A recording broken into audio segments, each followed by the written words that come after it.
દ્વિધ્રુવને લઈને વિદ્યુત ક્ષેત્ર એટલે કે દિશા બતાવવાની છે આપણે કોની તો કે ડાયપોલની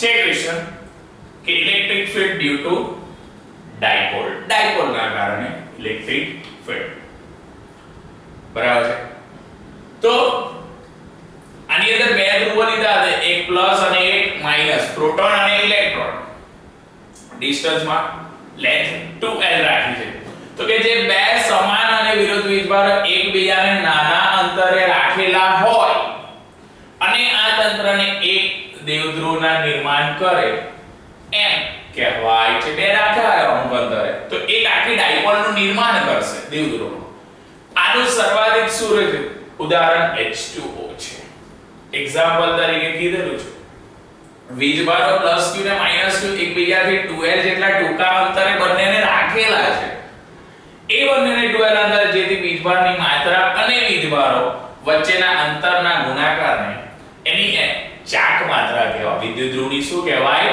ચાક માત્રા થશે P = Q * 2l બરાબર છે એ જે વીજભારની માત્રા હોય એ એટલે કે Q અને એમના વચ્ચેનું અંતર એ બંનેનો જે ગુણાકાર હશે એ એની શું દર્શાવશે ચાક માત્રા આને એનો SI એકમ શું છે કુલમ * મીટર જો બે સમાન મૂલ્ય ધરાવતા એકબીજાથી ટૂંકા અંતરે રહેલા હોય અને વિજાતીય વીજભારો દ્વિધ્રુવ બનાવે તો એ ચાક માત્રા બતાવી હોય તો ચાક માત્રા એ સદિશમાં આવશે કારણ કે દિશા દર્શાવે એટલે એ ડાયપોલ માટેની ચાક માત્રા દ્વિધ્રુવ માટેની ચાક એ સદિશ રાશિ છે અને તેનું મૂલ્ય એ આપે છે અને દિશા પણ એ બે વીજભારને જોડતી રેખા પર ઋણ વીજભારની ધન વીજભાર તરફ જાય છે એ માઈનસ ની કઈ જગ્યાએ જશે તો કે પ્લસ તરફ જાય છે ઓકે આ દ્વિધ્રુવ અને દ્વિધ્રુવની ચાક માત્રાને વ્યાખ્યાયિત કરવા હવે આપણે એક દ્વિધ્રુવને લીધે ઉદ્ભવતા વિદ્યુત ક્ષેત્રની ગણતરીની સ્થિતિમાં આપણે શું કરવાની લેવાની છે ધ્યાનમાં લેવાની છે તો એની માટે અલગ અલગ કેસ આવશે તો એની અંદર પહેલો કેસ જોઈએ આપણે બરાબર છે એ કેસની અંદર -q +q electric field E1 E2 બરાબર એ રીતના દર્શાવ્યો અહીંથી -q થી +q એની માટે 2l હતું ઓ કોઈ પોઈન્ટ થી E2 ને E1 વચ્ચેનો પોઈન્ટ એની અંદર ડિસ્ટન્સ r લીધેલું છે બરાબર છે તો પહેલા કેસ માટે જોઈએ અક્ષીય બિંદુ પર દ્વિધ્રુવને લીધે ઉદ્ભવતું વિદ્યુત ક્ષેત્ર અક્ષ પર લીધેલું છે બરાબર છે આ એક આખો શું લીધો છે અક્ષ પર એ અક્ષીય બિંદુને લીધે એની અંદર ઉદ્ભવતું વિદ્યુત ક્ષેત્ર જોવાનું છે તો એની અંદર કીધું છે કે એ દ્વિધ્રુવની અક્ષ પર આવેલો કોઈપણ બિંદુ દ્વિધ્રુવના વિદ્યુત ક્ષેત્રને સંસૂત્ર તારવવા માટે આકૃતિમાં દર્શાવ્યા પ્રમાણે અક્ષીય સ્થિતિ કહેવામાં આવે છે એ આખી આપણે દર્શાવીશું તો આ સ્થિતિ આખી એની શું દર્શાવશે અક્ષીય સ્થિતિ કહેવામાં આવે છે એ અક્ષીય સ્થિતિમાં બિંદુ અને તેના પર આવેલા બિંદુવત વીજભારો એ એકબીજાથી અમુક અંતરે રહેલા હોય છે અને એ બિંદુની મધ્યમાં ધારો કે P બિંદુ એ O મધ્ય બિંદુ R થી અમુક અંતરે આવેલું છે P પાસે રહેલા +q ને લીધે એની પાસે B જેટલું વિદ્યુત ક્ષેત્ર ઉત્પન્ન થાય બરાબર છે કોના જેટલું B જેટલું તો એ B જેટલું ઉત્પન્ન થશે તેની માટે કેલ્ક્યુલેટ કરશે કે A થી P સુધીનું આપણે કેલ્ક્યુલેટ કરવું હોય E1 તો k q1 q2 ના છેદમાં r સ્ક્વેર એટલે q r - l આખાનો શું થશે હોલ સ્ક્વેર એ AP માટે થશે કોની માટે થશે AP માટે હવે એ E2 માટે કરીએ એમાંથી અહીં A થી P તરફ હતું પેલું P થી A તરફ હશે બરાબર P થી A તરફ હશે તો એની માટે લેશે E2 = k * q r + l આખાનો હોલ સ્ક્વેર તો ડાયરેક્શન P ઓફ A થશે તો E1 અને E2 એ બંને માટે એક r - l છે અને r + l એટલે કે એની જે લેન્થ છે એ r - l થી લેસ ધેન અને પેલાથી ગ્રેટર એટલે એ બંનેની વચ્ચે હશે વધારે ઓછી હોય નહીં તો એ બંનેનું મારે કેલ્ક્યુલેટ કરવું હોય તો E = E1 - E2 kq r - l નો whole square minus kq r + l નો હોલ સ્ક્વેર kq બંનેમાં કોમન છે એટલે 1/r - l નો whole square minus 1/r + l આખાનો હોલ સ્ક્વેર. આનો એલસીએમ લેવો પડે. અહીંયા જશે r + l નો whole square minus r - l નો હોલ સ્ક્વેર અને r - l r² - l² બરાબર છે. પૂર્ણ વર્ગનો તફાવત છે પરંતુ એનો સ્ક્વેર છે એટલે સ્ક્વેર. તો આની અંદર સ્પ્લિટ કરીશ તો એનું મધ્યમ પદ એટલું રહેશે 4lr, બાકી તો પેલું ઉડી જશે. બરાબર છે. આ એની અંદર એ કરવા માટે kq 4lr r² - l² નો હોલ સ્ક્વેર. તો આને છૂટું પાડો તો 2lqr અને 2r છૂટા પાડી q ને 2 જોડ મોકલે એટલે 2l * q અને 2r અલગ થશે. બરાબર છે. તો આની અંદર 2l અને q એની માટે આપણે ડાયપોલમાં આગળ જે ચાક માત્રા જોઈ હતી એની જગ્યાએ આપણે p લખે એટલે 2pr r² - l² આખાનો શું થશે હોલ સ્ક્વેર. બરાબર છે. તો p = 2lq since k = 1/4πε0 ની વેલ્યુ અહીં આગળ પુટ કરીશું એટલે e = 2p ના છેદમાં આ 2p k ની કિંમત 4πε0 1/4πε0 1 જોડ ગુણાશે એટલે 2 અને r ના છેદમાં r ની કેટલી ઘાત છે 4 ઘાત 1 - l નો સ્ક્વેર r² આખાનો શું થશે હોલ સ્ક્વેર થશે. આ e = 2p આને સાઈડ પર નિગ્લેક્ટ કરશે. બરાબર છે. કારણ કે ડિસ્ટન્સ માટેનું એટલે 2p/4πε0 r ની કેટલી ઘાત થશે 3 ઘાત થાય છે એટલે e બરાબર છે આપણે ઇલેક્ટ્રિક કરીએ. બરાબર છે. તો 2p ના છેદમાં 4πε0 r ની કેટલી ઘાત થાય છે 3 ઘાત થાય છે. આ થયો આપણો કયો કેસ 1 થશે. કયો થશે કેસ 1 હોય છે. તેની અંદર કીધું કે એના પરથી એ જે સૂત્ર દર્શાવે છે આ જે સૂત્ર મળ્યું એ સૂત્ર શું ડિફાઇન કરશે તો કહે છે કે આ દર્શાવે છે વિદ્યુત ક્ષેત્રને તેની દિશામાં હોય છે. વિદ્યુત ક્ષેત્ર ની દિશામાં હોય છે અને p અને તેનું માન એ દ્વિધ્રુવના કેન્દ્રથી અવલોકન બિંદુનું અંતર એ ત્રીજી ધાતુના કેવા પ્રમાણમાં હોય છે વ્યસ્ત પ્રમાણમાં હોય છે. બરાબર છે. એવી જ રીતના પેલા એક લાઈનમાં લીધું હતું. હવે કિસ્સો 2 માં કહે છે કે એક દ્વિધ્રુવને લંબ દ્વિમાર્જકમાં કોઈ બિંદુ પાસે હવે એકને પેલામાં અક્ષ પર લીધો અને લંબ ઉપર લેશે તો લંબ પર લેશે એની અંદર કહે છે ધ્રુવના લીધે આ ઉદ્ભવતું વિદ્યુત ક્ષેત્ર એ નિરીક્ષીય સ્થિતિ દર્શાવશે. કઈ સ્થિતિ દર્શાવશે નિરીક્ષીય. તો ધારો કે p બિંદુ એ બે વીજભારોને જોડતી રેખાને લંબ દ્વિભાજક સ્થિત થાય. બરાબર છે. આ બે -q ને +q તો p પરથી એક લંબ દ્વિભાજક દોરું. બરાબર છે. તો એ લંબ દ્વિભાજક પર સ્થિત થાય તો એના પરથી AB બરાબર એની વેલ્યુ તો 2l છે. O થી P એનું ડિસ્ટન્સ r લીધું છે AO A થી O અને B થી O એ બંનેનું ડિસ્ટન્સ l અને l થશે એટલે આખું શું થાય 2l થશે. ઓકે. તો એની માટે એંગલ લઈએ તો આપણને ખબર છે ઉપર e1 sin θ left hand side cos θ નીચે e2 sin θ cos θ એટલે e1 cos θ e2 cos θ અને ઉપર e1 sin θ નીચે e2 એંગલ માટે ઉપર e1 નીચે e2 આ રીતના આપણે શું કરવું પડે દર્શાવવું પડે. તો આ બે વીજભારોને જોડતી રેખાને લંબ દ્વિભાજક પર સ્થિત બિંદુ એક ક્ષેત્રની ઘટકોમાં શું કરશે વિઘટન કરશે. તો એની અંદર બે ત્રિકોણની વાત કરશે તો કોઈ કોણ આની અંદર કાટકોણ ત્રિકોણ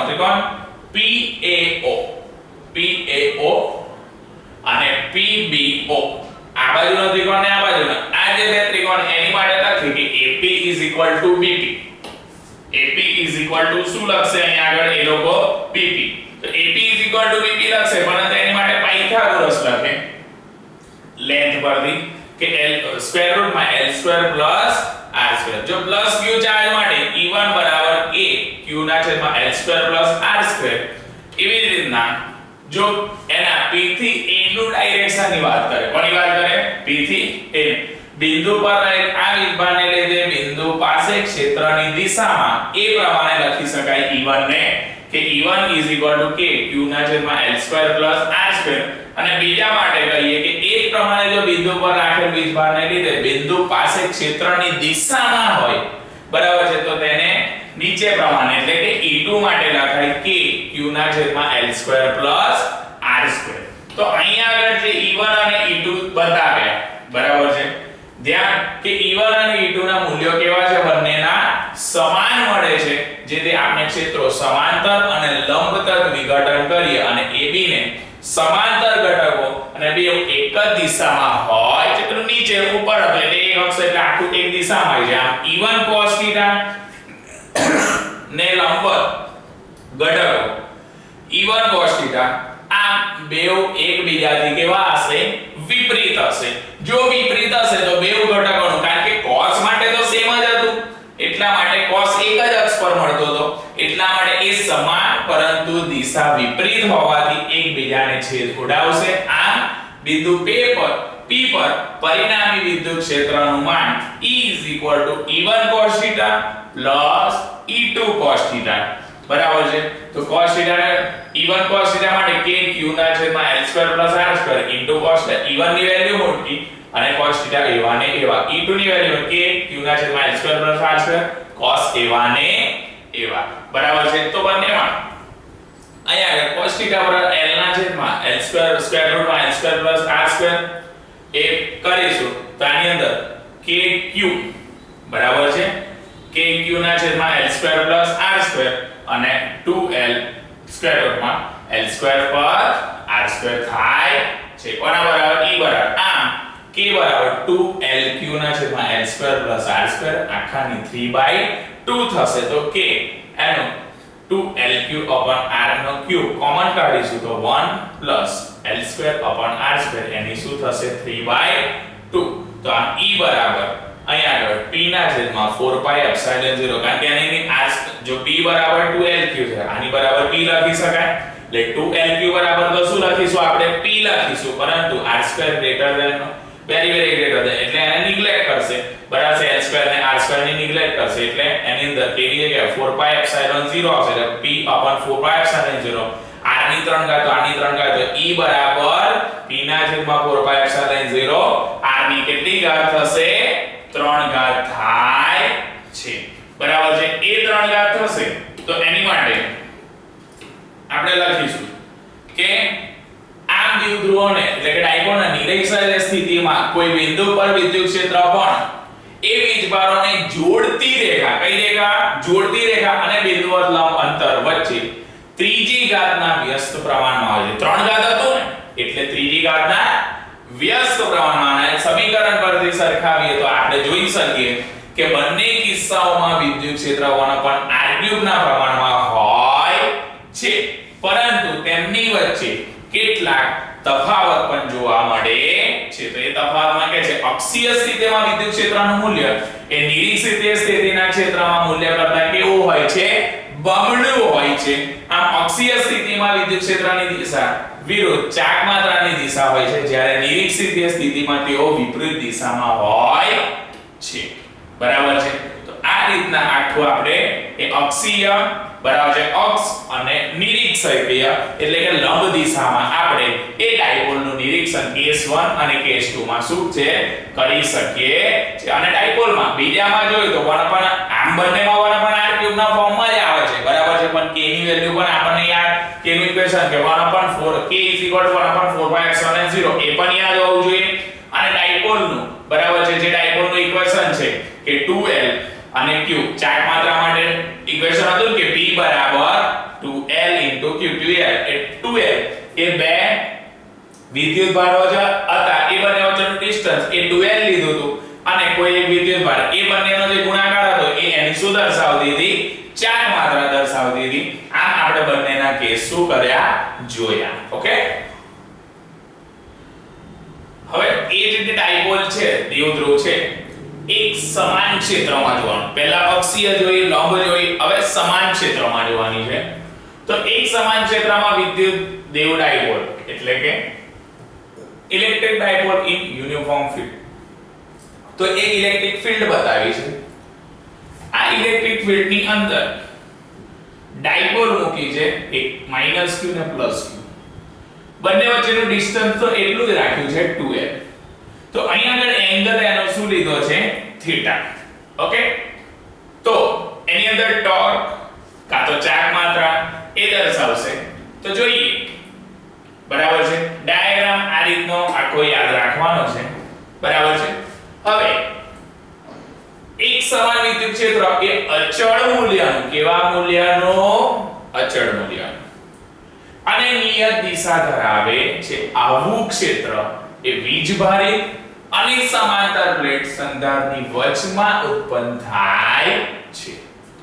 જો આ રૂપમાં આને સમાન અંતર પર સ્થિત સમાંતર રેખાઓ દ્વારા દર્શાવવામાં આવે તો એક સમાન વિદ્યુત ક્ષેત્રમાં દ્વિધ્રુવ પર લાગતું બળ એ યુગ્મની રચના કરે છે, જેને તેનું ભ્રમણ કરાવવામાં પ્રવૃત્ત થાય છે, ડાયપોલ મૂવ કરાવશે એમ. હવે જો આપણે અક્ષ પસંદ કરીને જે વિદ્યુત ક્ષેત્ર તે દિશામાં હોય, ધારો કે દ્વિધ્રુવ એ અક્ષના ક્ષેત્રની દિશા સાથે એક ખૂણો બનાવશે. બતાવી દીધું તમને, થીટા ખૂણો જે બતાવે છે એ ખૂણો બનાવે છે અને વીજભાર પર આ બળની દિશામાં અને સમાન બળની દિશામાં એ લાગુ પડે છે.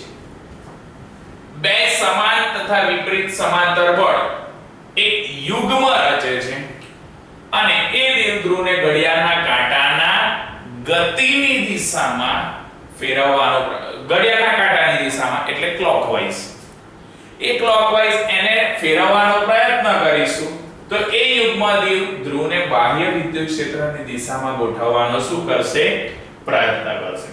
તો પ્રયત્ન કરશે તો એની અંદર ટોર્ક ઇન્ડ્યુસ થશે. તો ટોર્ક ટાઉ બરાબર છે force into arm of the couple, એટલે જે y એક્સિસ સાથે થયો હશે તેની અંદર ફોર્સ QE જેટલું હશે, એક્સિસ સાથે y હશે, y માટે 2L sin θ, QE 2L sin θ, તો 2L into Q એની માટે p છે એટલે ટાઉ બરાબર છે એની માટે ટાઉ જે ટોર્કનું ઇક્વેશન છે, બરાબર છે, એ ટાઉ બરાબર આપણે એને શું દર્શાવી શકીશું? PE sin θ. શું દર્શાવીશું? PE sin θ. આ જે આખું છે એ ટોર્ક છે. આ યુગ્મને પ્રમાણ ટાઉ બરાબર sin θ એ તો એંગલ છે એટલે ટાઉ બરાબર P ક્રોસ E, ક્રોસ લખી એટલે sin નીકળી જાય તો ટાઉ બરાબર P ક્રોસ E આપણે જોઈ શકીએ. જો θ બરાબર 0 લઈએ તો ટોર્ક શૂન્ય થાય છે. θ બરાબર શું લઈએ? 0 લઈએ તો ટોર્ક શૂન્ય થાય. θ બરાબર જો 90 લઈએ, બરાબર છે, તો એ 90 લઈએ તો દ્વિધ્રુવ પર ટોર્કનું મૂલ્ય એ આપણને શું મળે છે? મહત્તમ મળે છે, બરાબર છે. આ મહત્તમ મળ્યું તેથી આપણે એ કાઢી શકીએ વિદ્યુત ક્ષેત્ર એ દ્વિધ્રુવને ઘુમાવવાનો અથવા પોતાની દિશામાં ગોઠવવાનો એ પ્રયત્ન કરે છે, બરાબર છે. તો એના રિલેટેડ એક નાનો એક્ઝામ્પલ છે, બરાબર છે. તો એક્ઝામ્પલમાં એવું કીધું છે કે બે વીજભારો અને દરેક ધ્રુવ માટે 6 × 10⁻6 કુલમ્બ ધરાવતા એ દ્વિધ્રુવ રચે અને એ વીજભારો વચ્ચેનું અંતર 4 × 10⁻10 હોય તો દ્વિધ્રુવ ચાક માત્રાની ગણતરી કરે. જો આ દ્વિધ્રુવને એક સમાન વિદ્યુત ક્ષેત્ર E બરાબર 3 × 10⁻12 ન્યૂટન પર કુલમ્બમાં મૂકવામાં આવે અને 30 નો ખૂણો બનાવે તો ટોર્કની ગણતરી કરો. તો મારે પહેલે ચાક માત્રા P Q into D કરવી પડે. Q આપ્યો 6 × 10⁻6 કુલમ્બ, 4 × 10⁻2, 6 ચોક 24 અને -10 ને -6 એટલે -16 થશે. તો P = 24 × 10⁻16. તો ટાઉ બરાબર ઇક્વેશન છે આપણી જોડે PE sin θ. તો P 24 × 10⁻16 આપણને મળ્યું હતું એ E 3 × 10⁻2 આપેલું છે અને sin 30, બરાબર છે. એ બધાની વેલ્યુ મૂકીશું, બરાબર છે. તો sin 30 એની વેલ્યુ થશે 1/2 થશે. તો એ રીતના આખી ગણતરી કરીશું તો 24, બરાબર છે. તો 24 ને એ કરીશું તો 1/2 તો 12 દુ કેટલા થશે? 24 થશે. આની વેલ્યુ 1/2 આવશે તો 2 2 થશે, 12 દુ 24 એટલે 12 તારી 36 અને 10⁻14 એટલે 36 બરાબર કેટલા થશે?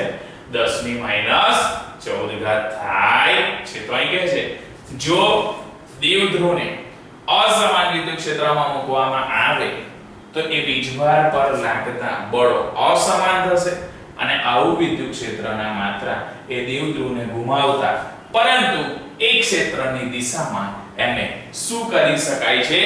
વિસ્થાપિત કરે છે. શું કરે છે? વિસ્થાપિત કરે છે, બરાબર છે. તો અહીંયા આગળ આપણે આ જે જોયું એ ટોર્કનું એ યુનિફોર્મ ફીલ્ડ ની અંદર જોયું કે યુનિફોર્મ ફીલ્ડ બતાવ્યું હતું, બરાબર છે. બે વિદ્યુત રો -q ને +q બંને વચ્ચેનું અંતર 2l થીટા એંગલ બનાવશે, પરંતુ y માટે આપણે લીધું હતું 12 sin થીટા, બરાબર છે. એ જે 12 sin થીટા લીધું હતું તો વેલ્યુ પુટ કરી qe અને તો આપણને ટોર્ક મળતું હતું pe sin થીટા, કારણ કે pe અહીંયા આગળ 2l અને q એની વેલ્યુ થશે p એટલે pe sin થીટા થાય છે. અને આપણને ટોર્ક tau બરાબર p ક્રોસ e ક્રોસ ને કાઢું, બરાબર છે. ક્રોસ ને કાઢું તો હું એની જગ્યાએ sin થીટા લખી દઉં. અને અહીંયા આગળ કીધું કે થીટા બરાબર 0 માટે ટોર્ક 0 થાય અને થીટા બરાબર 90 માટે આપણે એ ડાયપોલનું જે ટોર્ક ગણીએ એ કેટલું થાય છે, મેક્સિમમ થાય છે. અને એને રિલેટેડ આપણે નાનો એક્ઝામ્પલ પણ શું કર્યો, જોયો છે. ઓકે, હવે છે વિદ્યુતીય બળ રેખાઓ એટલે કે ક્ષેત્ર રેખા. તો એ વિદ્યુત ક્ષેત્ર જેટલી જગ્યાએ પ્રવર્તી શકતું હોય તો એનું આખું ક્ષેત્રફળ જેટલું રહેશે એ વિદ્યુત ક્ષેત્ર બતાવશે. તો વિદ્યુત ક્ષેત્ર અથવા બળ એને દર્શાવવા માટે એક અતિ સરળ ક્ષેત્રની દિશા દર્શાવતી બળ રેખાઓ એને દર્શાવી છે. એટલે કોઈ q વિદ્યુતભાર લીધો હશે તો એના દૂરમાં અને નજીકમાં એવી રીતના બે એની અંદર રેખાઓ દર્શાવી હશે. તો કે છે એટલે જ તો વિદ્યુત ક્ષેત્ર એ રેખાઓનું રેખાચિત્ર આપણે વિદ્યુત ક્ષેત્રની દિશા અથવા મૂલ્યનું પણ અનુમાન કરાવે છે. તો એક ક્ષેત્રની દિશાને લંબવત મૂકેલા એક સમતલના એકમ ક્ષેત્રફળમાંથી પસાર થતી ક્ષેત્ર રેખાઓની સંખ્યા એક ક્ષેત્રફળને કયા પ્રમાણમાં હોય છે, સમપ્રમાણ. ક્ષેત્રફળ હશે તો એક ક્ષેત્રફળના સમપ્રમાણમાં હોય છે અને એક ક્ષેત્રના કોઈ પણ બિંદુ પર એક સ્પર્શક એ રેખા તે બિંદુ પર ક્ષેત્રની દિશા શું કરે છે, દર્શાવે છે.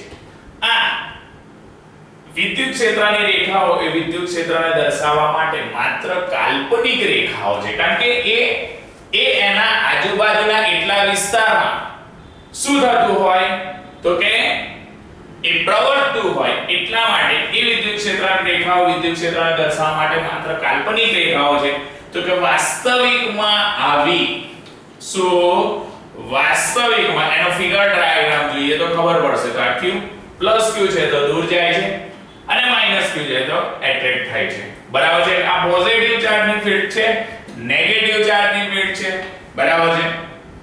આ એક કાલ્પનિક રેખા, આ વાસ્તવિકમાં આવી રેખાઓનું કોઈ અસ્તિત્વ હોતું નથી, પરંતુ ક્ષેત્રમાં વીજભારોનું વર્તણૂક અને વીજભારો વચ્ચે થતી આંતરક્રિયા એક ક્ષેત્ર રેખાઓની મદદ વડે અસરકારક રીતે એને શું કરી શકાય છે, સમજાવી શકાય છે. આ એક સ્થિર ધન વીજભારની દ્રષ્ટિએ એ વિદ્યુત રેખાઓ દર્શાવે તો આકૃતિમાં જોયું તો એક સ્થિર ઋણ વીજભારની વિદ્યુત રેખાઓ પણ દર્શાવે, ધનની પણ દર્શાવે છે, વિનો. એના પરથી સમજી લેવું કે બંને સ્થિતિમાં વિદ્યુત રેખાઓના અવકાશમાં બધી જ દિશામાં હોય છે, બધી જ દિશામાં, બરાબર છે.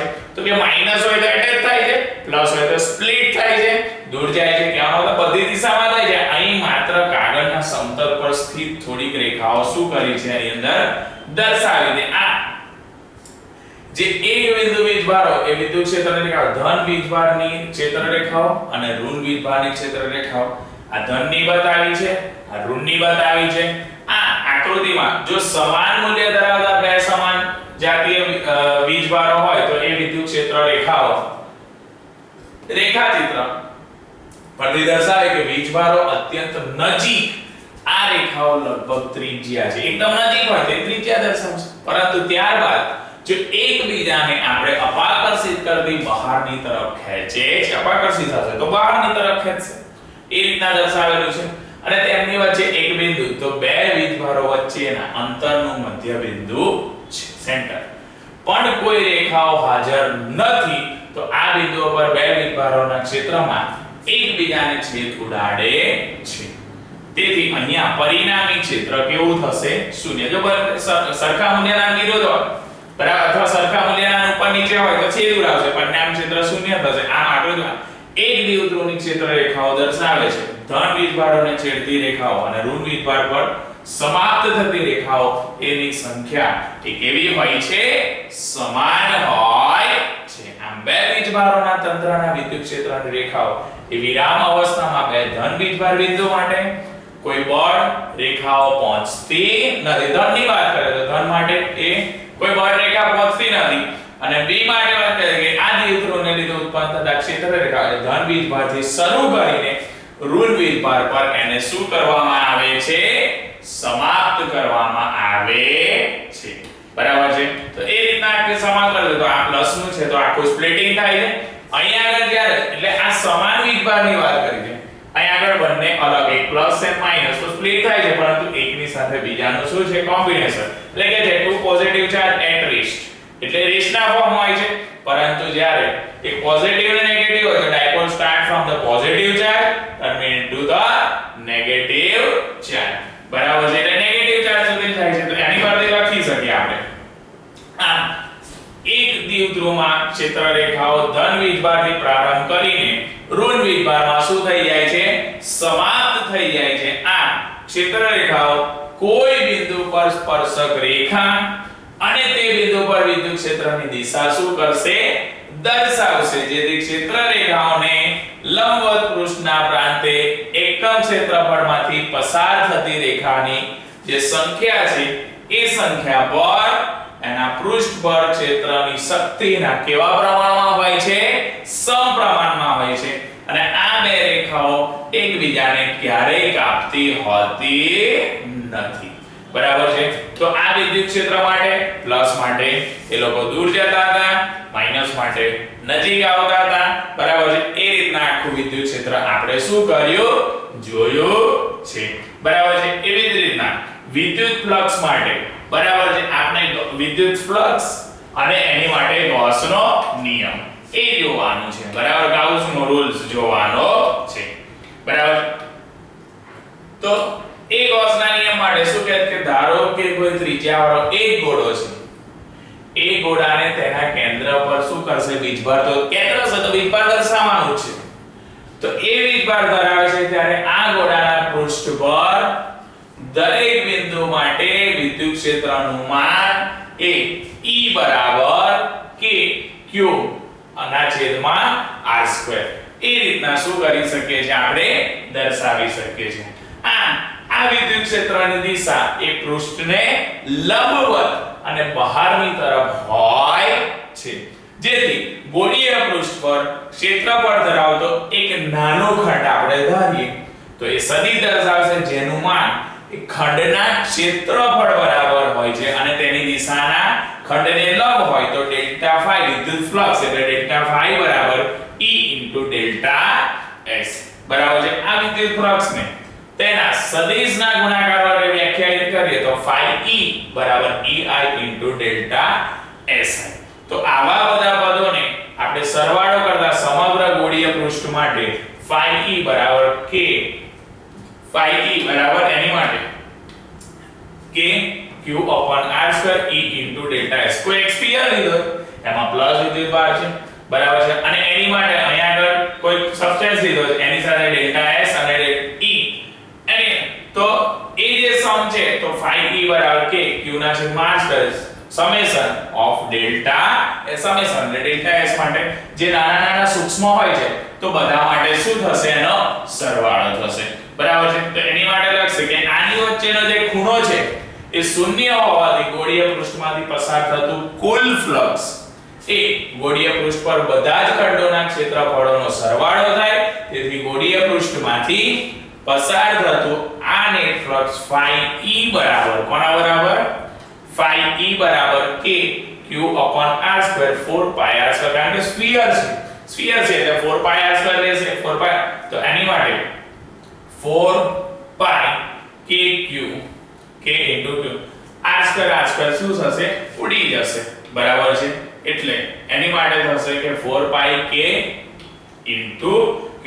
તો k બરાબર 4 pi epsilon 0 ની વેલ્યુ પુટ કરશે તો 1/4 pi epsilon 0 4 pi જશે તો ફ્લક્સ બરાબર એની માટે q epsilon 0 આવે છે અને આ epsilon 0 ને એની ગાઉસનો રૂલ્સ માટે યુઝ કરીશું. તો એને કહેશે કે ગોળાના આ જે પૃષ્ઠને ગાઉસીય પૃષ્ઠ કહેવામાં આવે છે, આમ ગાઉસનો નિયમ પણ કહેવામાં આવે છે, જેના અનુસાર એક બંધ ગાઉસીય પૃષ્ઠમાંથી પસાર થતો એ નેટ વિદ્યુત ફ્લક્સ એ પૃષ્ઠની અંદર રહેલા કુલ વિદ્યુતભાર વડે ભાગવાથી પ્રાપ્ત થાય છે.